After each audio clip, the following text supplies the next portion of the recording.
तर मी असं कधी विचारही केलं नव्हतं की माझी चूक नसताना देखील मला एवढा मोठा फाईन पे करावा लागणार आहे. तर गुड मॉर्निंग पब्लिक, पुन्हा आपल्या नवीन ब्लॉग मध्ये तुमचं स्वागत आहे. तर भाई लोक, सकाळी सकाळी मी फ्रेश होऊन मग ग्रीन टी घेतली. तर तुम्हाला प्रश्न पडला असेल की सकाळी सकाळी मी आवरून कुठे चाललोय, त्यासाठी ब्लॉग शेवटपर्यंत बघा. मग काय, एकदाचे मी हेडफोन कानात टाकले आणि त्यानंतर मी निघालो. तर भाई लोक, सकाळी सकाळी आपल्या एकही मित्रांनी कॉल न उचलल्यामुळे मला पायी जावं लागतंय.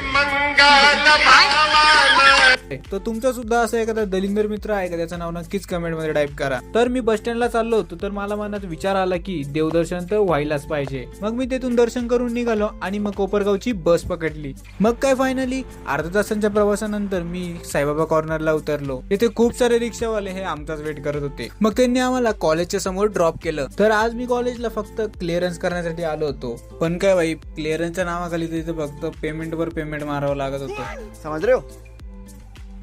आणि सोबत सायन्स पण घ्यावा लागत होत्या. भाई एका साईडला सगळे लोक नुसते सायन्स साठी पळत होते आणि हा भाई मस्त ट्रेडिंग मधून प्रॉफिट कमवत होता. हरामी हो बेटा.